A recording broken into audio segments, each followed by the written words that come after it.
Okay, so in this video, we're going to talk a little bit about Criterion B, which is where you're really going to do the planning for your project and demonstrate that you've kind of thought ahead of time about what your final code is going to look like and how like the flow of the program is going to look. So I guess I kind of already said it. Like this should be your plan ahead of time. So this shouldn't be an example of like, oh, hey, look, I made my code. Now let me do the planning afterwards. The B should come before C.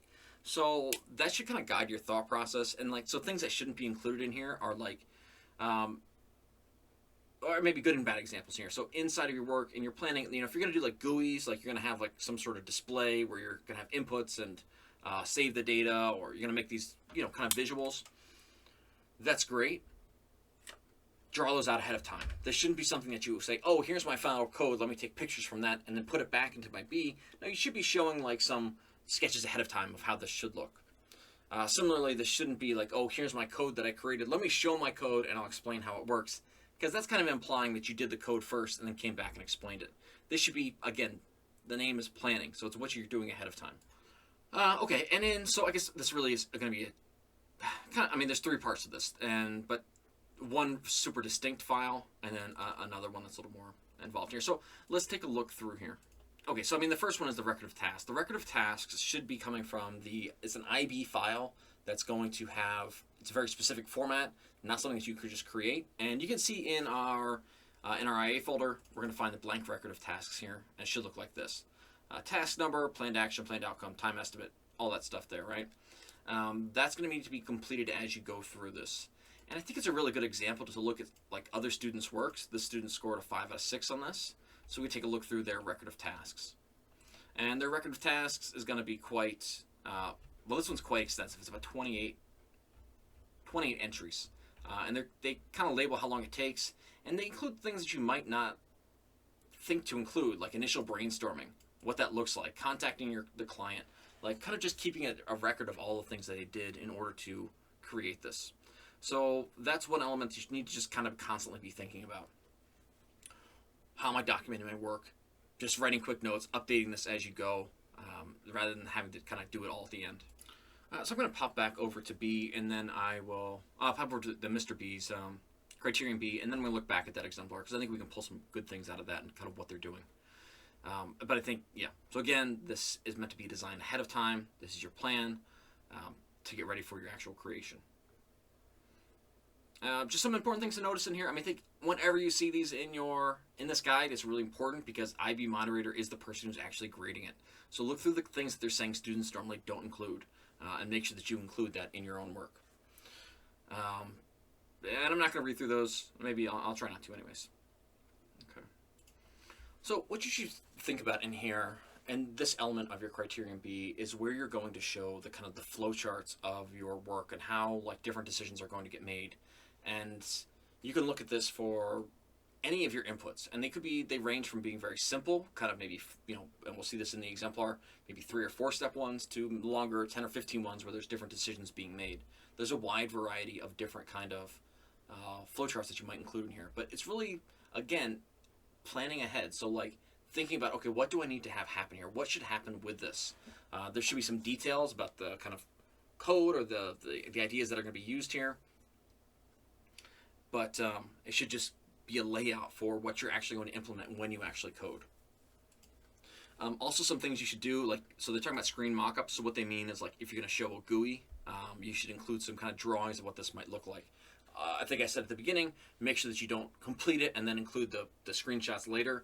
Like, they give some examples of some tools that you can use to create those mock plans ahead of time. And some things you can include in here are flowcharts, UML diagrams, pseudocodes, all sorts of different ways that you can show your thinking. And that kind of, I think it's all in a way, it's kind of all pseudocode. It's laying out your ideas in kind of a logical order. Oh, finally, one thing, and I almost skipped over in there because I don't think it mentions it in Mr. B's work here, which is a little bit strange to me. But there should be a test plan. And I think it's really strange that this is mentioned in here, but not really kind of explicitly mentioned. A test plan. So let me find a good example of a test plan. So I really like, and there's one test plan in where we're looking at this one, where it shows these 3 things: the test type, the nature of the test, and the example. I personally don't like that one as much as I like the one from the exemplar. And this is the exemplar. So we'll do this one and we'll come back to just looking through this exemplar as a whole. But in example number 6, and if we look in here, we go down to, I really like this test plan because I think it's really straightforward. Action to be tested and then test method. What I like about this is like this is the success criteria that's being tested, and then they're giving a really specific thing about what they're going to do. Here's what I'm going to do, and I'm going to input a large number of raw blah blah blah, and we're going to see if if it works out the way it should. I really like this because you're testing the action and you have a test method. And what's really good about this is when you come into part D, if you've thought this through really carefully, when you get into part D, you'll be able to look back at this and just kind of walk through this test plan and evaluate your product and see if it's working the way that it should. So again, this thoughtfulness ahead of time will pay off later to make your life a little bit easier later on down the road in your IEA. One thing they do happen to mention in this particular IEA is that they don't include test criteria for each one of the success criteria. So all the success criteria that you mentioned in Criterion A should have a test plan in Criterion B and then later be evaluated in Part D. Okay, so popping into the design overview for this one. And I mean, I think you can just see they're just really laying out everything that they're going to do with their work. From the submenu that they're going to have on their main page and showing the different subtitles or like kind of submenus that are going to be in there, to the kind of the layout of the classes. Like everything starts with this GUI class, and then here's what the other things are going to do. They have functionality for each one of the classes, briefly detailing what's going to happen there. And they have their class diagrams showing any important algorithms, showing some, I think these are all variables in this top part, and then any of the important methods underneath. And then finally what they're going to do is they really were very thoughtful about like, okay, what kind of methods or what kind of actions need to happen, and what would that look like in my code? And so you can see all these kind of, from something that's very brief, very kind of brief, even though this one has kind of a good bit of detail about the coding. I'm not sure if that's 100% required because some of these other ones don't, but I think that's kind of up to the user. But these are very straightforward. 1, 2, 3, 4 steps, kind of in a direct line to something that's a little bit more complex where they're making choices, where they're pulling in data from the computer. And so not everything has to be, but I think the important part is not everything has to be a super long, detailed, complex set of codes. Some things are going to be very short and simple. Saving, retrieving data should be probably short and simple. But then some things will be a little bit longer. And so yeah, and then but you can see some otherwise sometimes there's no decisions being made. It's just kind of a straight line through your code. So they explain some algorithms, and then later on they're going to go through their GUI.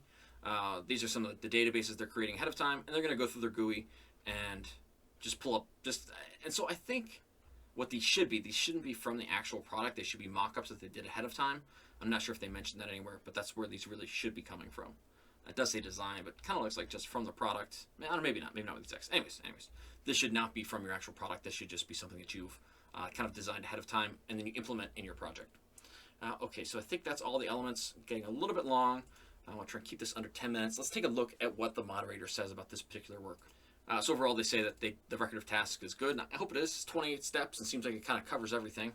The design overview is very detailed, but should have been explained for full marks. So I think, so maybe what they could have done here, and I'm not exactly sure what they're saying, that the overview is very detailed, but should have been explained for full marks. I mean, to me, that means that maybe they should have had like a summary or maybe a better explanation of what the individual pieces are doing.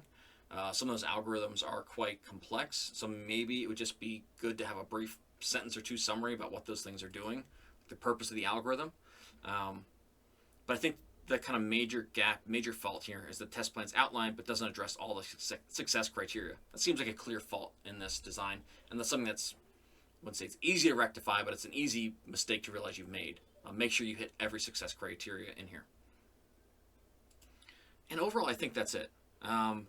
Hitting your, so I guess really hitting three major parts: the record of tasks, the action, the testing plan, action plan, whatever, and then your overall design. I think within the design, there's a few elements here where you could be looking at classes. You could be looking at like kind of flowcharts, like the algorithmic flowcharts, simple to complex, and then finally looking at like the actual nature, like the design, how your folders, how your design is actually going to look. So I think if you include all those elements, you should be good. I think this is definitely a challenge to do, but something that's can be done well.